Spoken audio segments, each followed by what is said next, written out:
J'espère que vous allez bien, j'espère que vous vous portez bien. Il y a certains sujets économiques, malheureusement très complexes, ne sont pas suffisamment, mais ne sont pas suffisamment, comme tous les autres sujets de toute façon, hein. La presse algérienne aujourd'hui est malheureusement sinistre, enterrée, morte, cadavérique. Elle ne sert strictement à rien, si ce n'est à répercuter ou à rediffuser les communiqués et les communiqués de l'APS et de la présidente de la République et des différents ministères du gouvernement.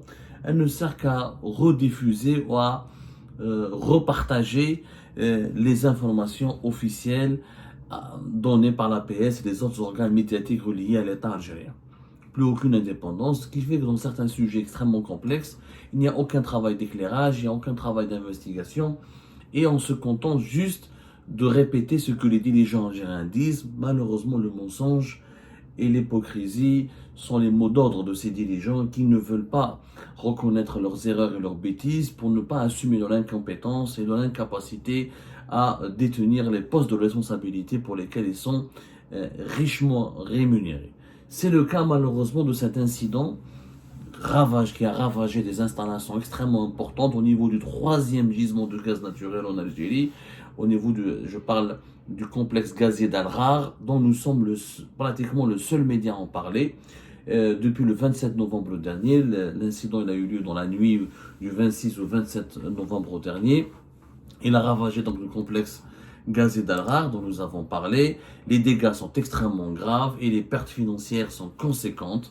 Nous avons approfondi notre enquête pour vous apporter les informations les plus actualisées et les dernières nouvelles des conséquences de cet accident. Un incident, c'est même pas un accident, c'est un incendie dont on ignore encore les causes, puisque l'enquête interne diligentée par Sonatrach ne progresse pas et qu'il y a une opacité totale autour de cette enquête et qu'il y a malheureusement une volonté manifeste d'étouffer la vérité, puisque la cause, techniquement parlant, on connaît la cause, on connaît l'origine de l'incendie, on en a parlé, les origines de l'incendie, on en a parlé Hnafi Algérie Part lors de notre dernière émission, qui date d'à peine quelques jours, c'était à 2 jours de cela exactement, c'était le 30 novembre dernier.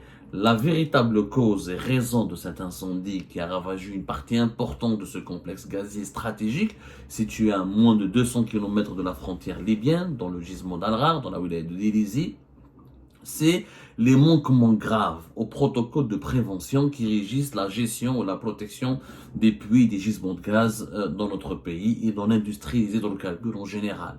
Dans le monde entier, on a expliqué dans notre dernière émission, il y a des normes de sécurité à respecter, il y a aussi des protocoles de sécurité, c'est-à-dire qu'il y a ce qu'on appelle des opérations de maintenance préventive qui sont menées de façon régulière et de façon précise et stricte au niveau des puits et des gisements de gaz. Il s'agit de contrôler régulièrement et selon un calendrier précis qui obéit à des considérations logistiques et sécuritaires. Plus le gisement vieillit, plus les puits entrent en production chaque année, voire selon leur durée de vie, selon leur durée de l'exploitation, selon leur capacité de production. Il y a un calendrier à mettre en place pour les opérations on appelle ça de maintenance préventive. Il s'agit de contrôler régulièrement les tubes qui sont utilisés, on appelle ça le tubage de production verticale, c'est-à-dire les tubes qui sont utilisés pour extraire le gaz du gisement. Malheureusement, ces opérations de prévention, ces opérations préventives, on appelle ça de maintenance préventive, n'ont pas été accomplies, effectuées selon l'agenda technique et le protocole de sécurité qui a été imposé ou qui s'impose pour préserver l'état et la durée de vie et la sécurité de ces gisements. Ça, on l'a expliqué. Maintenant, récemment, le PDG de Sonatrach est parti sur place, M. Rachid Hachichi, il est parti sur place au niveau du complexe gazier d'Al-Rar pour s'enquérir de la situation et des mesures qui ont été prises pour réparer les dégâts. Lui, il parle, je le cite, il dit que Sonatrach œuvre actuellement au redémarrage dans les plus brefs délais du complexe gazier d'Al-Rar qui a subi un incendie au niveau de train de production numéro 1. Et le PDG de Sonatrach parle des efforts qui sont fournis par Sonatrach pour l'exploitation des 3 autres trains intacts du site. Donc, je vous ai expliqué une affaire. J'ai pas ce complexe gazier fait 4 trains. Un train, je schématise encore une fois, c'est quoi? C'est un ensemble d'équipements de production qui sont posés au niveau d'un complexe de production de gaz de façon à ce que cela ressemble à un train. Ces équipements, c'est comme des wagons qui composent un train. Vous avez chaque équipement qui est posé l'un à côté de l'autre. Un train permet de quoi? Ces équipements, ils permettent de récupérer le gaz, de le purifier et éventuellement de le transformer en GNL. Le gaz, quand il est extrait d'un gisement, d'un puits, il faut le purifier, il faut le traiter. Ensuite, il faut ou le transformer en GNL ou l'acheminer vers un gazoduc pour l'acheminer vers d'autres sortes de traitements et de production de gaz pour ensuite l'exporter vers l'étranger. Donc c'est ça ce que c'est qu'un train et je parle de façon schématique et je schématise de façon la plus simple possible pour que tout le monde puisse comprendre. Nous jugeons fait Algérie, pas le pétrole et le gaz, c'est quand même la vache laitière de l'Algérie, c'est le poumon économique du pays, c'est ce qui permet à notre pays de survivre, c'est 96% de nos recettes en devises pour ne pas dire 98%. Donc nous essayons de vulgariser une information technique pour que nos compatriotes puissent maîtriser les notions fondamentales dans cette industrie des hydrocarbures. C'est pour ça que j'essaie d'être le plus pédagogue possible. Donc, la Direction générale de Sonatrach reconnaît que cette intervention a été faite le 1er décembre dernier, de ça 3 jours. Donc, la Direction générale de Sonatrach reconnaît que tout le complexe est à l'arrêt et que il y a un train qui est fortement endommagé, soi-disant les 3 autres trains sont intacts et qu'il y a des efforts qui sont fournis pour redémarrer rapidement les 3 autres trains dans les plus brefs délais. Donc, l'incendie, selon la Direction générale de Sonatrach, par le biais de son PDG, n'a touché qu'un premier train qui représente 30% de la production totale du complexe. Les équipements mobilisés par le groupe s'efforceront de réhabiliter, de redémarrer ce train dans les plus courts délais afin de permettre au complexe de reprendre sa pleine capacité de production. Et il a affirmé que les équipements non affectés permettront de produire 18 millions de mètres cubes de gaz naturel par jour, alors que le complexe de production lui-même a une capacité de production de 24 millions et quelques.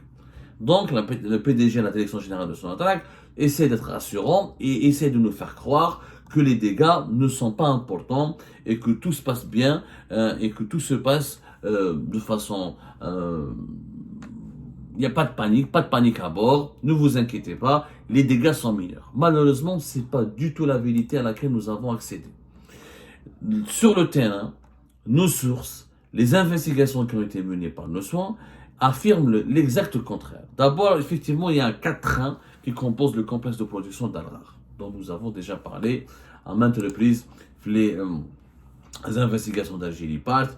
Je ne vais pas revenir là-dessus. C'est le complexe gazier d'Al-Rar est situé sur le 3e gisement de gaz naturel le plus important du pays, qui est le gisement d'Al-Rar. On en a déjà parlé. Al-Rar, c'est un champ qui permet de produire 724 millions de mètres cubes par jour depuis 2022 et 79 à 78% du gaz naturel qui dans ce champ est récupéré par Sonatrach. Donc c'est géré par Sonatrach. C'est le 3e gisement après Hasselmel et le de Nous.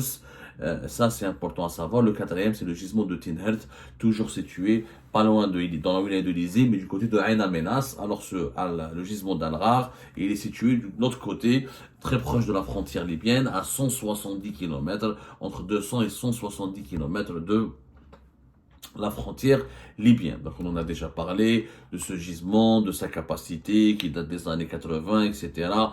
On ne va pas revenir là-dessus. C'est important pour nous. L'importance, je donne tous ces détails-là pour que vous puissiez comprendre l'importance de ce gisement. Mais malheureusement, les informations réelles qui nous parviennent du terrain contredisent les prévisions optimistes de la Direction générale de Sonatrach. Pour le moment, le complexe est à l'arrêt depuis le 27 novembre 2024. Et nous sommes le 3 décembre, ça fait pratiquement une semaine que le complexe n'a pas pu reprendre sa production. Ce sont des pertes considérables. Mais d'abord, il faut savoir quelles sont les pertes. Un train est entièrement brûlé.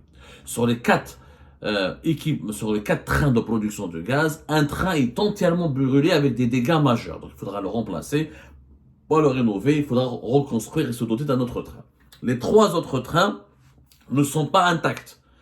Contrairement à ce qui a été affirmé par la Direction Générale de Sonatrach, c'est un mensonge, elles ne sont pas, c'est des trains qui ne sont pas intacts, ils sont partiellement endommagés. Voilà, partiellement. Pas trop, mais partiellement endommagés. Mais ils ne sont pas intacts. Ils pourront redémarrer à court terme. Mais le court terme n'a pas été encore déterminé parce qu'il y a des experts des assurances qui doivent se déplacer en place, ils doivent se déplacer sur le site de production, faire des nouvelles évaluations, il faut faire des contrôles et les opérations de maintenance qui n'ont pas été menées initialement afin d'éviter ce genre d'incendie devront être effectuées maintenant.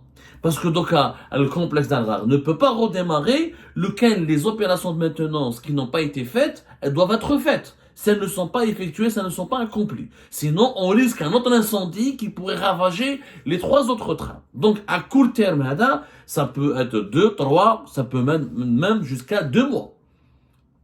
Ce n'est pas une question de quelques jours. Ça peut durer entre 2 et 3 semaines jusqu'à 2, 3 mois. Donc, on peut s'attendre à des pertes pendant ce temps-là. Les 3 trains, comme le 4e train qui a été totalement endommagé, ne pourront pas fonctionner. La production du gaz naturel au niveau du complexe d'Al-Rar sera suspendue. Il faudra donc faire une inspection, ce qu'on appelle une inspection complète. Ensuite, il faudra faire des travaux pour relancer la construction, de se doter de remplacer le train qui a été entièrement endommagé. Maintenant, il y a 2 scénarios. Mais c'est important de connaître cette vérité parce que le gaz et le pétrole, c'est ce qui nous permet de vivre, nous les 47 millions d'Algériens et d'Algériens. Alors, dans le meilleur scénario, les 3 trains vont redémarrer très rapidement et on va produire entre 15 et 18 millions de mètres cubes au lieu de produire 24 à 25 millions de mètres cubes par jour, ce qui constitue quand même une perte. Mais il y aura un volume, donc, dans le meilleur scénario, c'est qu'il faudra une année, le meilleur scénario, pour permettre de façon optimale. C'est-à-dire pour que les 3 trains, le 4e train, il ne faut pas en parler. C'est-à-dire il faudra le remplacer. Pour remplacer un train, pour construire un 4e train, il faut 3 ans. Faire des appels d'offres, trouver une société étrangère, des travaux d'ingénierie, commencer à payer, etc. Il faut 3 ans pour qu'un nouveau train, pour que le 4e train qui a été totalement endommagé, soit remplacé par un nouveau train. Il faudra une année pour mettre en service de façon à 100%, parce que les 3 trains ils vont redémarrer. Mais est-ce qu'on va les utiliser à 100% de leur capacité? Rien n'est moins sûr, parce que là, il faut des inspections, il faut des opérations de prévention, il faut des réparations. Donc, on risque si on les réutilise, c'est la Direction Générale de Sonatrach, sous la pression, parce que ce n'est pas l'erreur de Sonatrach. Sincèrement, l'incendie a été provoqué parce que la présidence de la République et le gouvernement met sous pression Sonatrach. On demande à Sonatrach de produire le plus de gaz possible pour exporter le plus de volume de gaz possible pour gagner le plus de devises possible. Sauf que, encore une fois, les gisements de pétrole comme de gaz, ce ne sont pas des machines à production éternelle et quotidienne et inarrêtable, incessante. Il faut des pauses. Dans l'industrie des hydrocarbures, les gisements, les puits, à un moment donné, ils doivent s'arrêter de produire pour des opérations de maintenance préventive, pour vérifier les protocoles de sécurité, pour des missions d'inspection, pour voir si le gisement n'a pas été altéré, si les équipements font son fonction, parce qu'il y a un risque d'incendie et des risques d'explosion et des risques de pollution importants. Si on ne respecte pas les protocoles de prévention, les protocoles de maintenance et de sécurité, ça peut avoir de graves dégâts, comme l'incendie qui a eu lieu le 27 novembre dernier. Donc Sonatrach, où les ingénieurs et les responsables de Sonatrach, ils ne cessent de expliquer ça aux dirigeants politiques, à la présidence ou au cabinet de Abdelmajid Tebboune. Mais comme le cabinet ne comprend pas, et comme le président Mskin algérien n'est pas entouré de bons conseillers pour lui expliquer les nuances et les nuances de l'industrie des hydrocarbures et l'importance de prendre des mesures, d'adopter une gestion rationnelle. Les gisements ont une durée de vie. Les gisements de pétrole et de gaz ne sont pas éternels. Il faut les exploiter et pour garantir leur production la plus longue possible, de façon sécurisée, de façon rationnelle. Sinon, un gisement va s'épuiser rapidement, va se polluer, va exploser, va faire des incendies et on va raccourcir sa durée de vie. Donc là, c'est important. Donc il faudra, dans le scénario positif, les experts que nous avons consultés, ils voulaient qu'il faut une année minimum pour que les 3 trains seront fonctionnels à 100% et 3 ans pour remplacer le 4e train. Donc, scénario هذا 1 milliard de dollars de pertes déjà. Et dans le meilleur scénario, on va perdre 1 milliard sur une année. 1 milliard de dollars, 1 milliard de dollars, c'est quand même important. C'est beaucoup de logements, c'est des hôpitaux, c'est des polycliniques, c'est des emplois qui peuvent être créés, c'est des aides sociales, c'est des dépenses sociales. C'est un budget quand même important. Important. La production, dans le meilleur scénario, la production ne peut être, elle sera partielle pendant 4 ans. Il faudra attendre 4 ans pour que la production, pour que le potentiel optimal du complexe gazier d'Al-Ghar ne soit restauré ou là remis en place. Malheureusement, il y a un autre scénario, c'est le scénario catastrophique. Il faudra 3 ans pour remettre l'ensemble des 4 trains. C'est-à-dire qu'il faut réparer les dégâts, même s'ils sont jugés pas importants, mais il faudra les réparer. Il faudra ensuite faire des missions de maintenance et de maintenance préventive et de contrôle, une inspection générale, ensuite les relancer. Sauf que si les réparations ne sont pas efficaces ou ne permettent pas d'éliminer les dégâts parce que c'est des équipements trop fragiles, il faudra peut-être remplacer les 3 trains ou là des parties importantes des 3 trains. Et là, on aura un impact, un manque de production qui va coûter sur une période de 3 ans 3 milliards de dollars. 3 milliards de dollars. C'est-à-dire qu'on va, c'est au bout d'une année, les 3 trains ne reprennent pas leur fonctionnement optimal à 100%, on sera obligé d'attendre le remplacement du 4e train et de faire des travaux pour rénover les 3 trains. Donc ça va nous prendre 3 ans. Du coup, le 1 milliard de dollars, on va le perdre chaque année. Alors que dans le meilleur scénario, c'est 1 milliard de dollars de perte au bout d'une année. Ensuite, le complexe va reprendre son entière capacité de production. C'est 3 milliards sur 3 ans. Ce qui est quand même pas n'importe quoi. C'est-à-dire qu'au jour d'aujourd'hui, dans tous les scénarios possibles et imaginables, on a perdu 20%, au minimum 20% de la production du gaz naturel du complexe d'Al-Ghar. Ça, c'est le scénario idéal et le scénario le moins catastrophique. Le scénario le plus catastrophique, c'est 3 ans de perte de production et 40% de production du gaz naturel qu'on ne va pas pouvoir retrouver au niveau du complexe d'Al-Ghar jusqu'à 3-4 ans. Entre 40 même à 50%. C'est tout simplement catastrophique. Ces estimations, bien sûr, vont dépendre des installations, des rénovations qui seront opérées au niveau des installations, de la rapidité, aussi de la réactivité des équipes de Sonatrach et surtout de ce que nous va apprendre, des conclusions des missions d'inspection et des opérations de prévention, des opérations de production préventive, ce qu'on appelle nous les contrôles, ce qu'on a expliqué, comme on l'a expliqué la dernière fois, des opérations de contrôle, des opérations de maintenance préventive. Au niveau de l'inspection de ces opérations de maintenance préventive, on va découvrir d'autres anomalies. On va découvrir des anomalies qui auraient pu susciter d'autres incendies et que ces anomalies doivent être corrigées. Des composants à remplacer, des composants en fin de vie, des pièces de rechange qu'il faudra absolument changer. Il faudra donc les importer depuis l'étranger, trouver les fournisseurs, les payer. Ça prend du temps.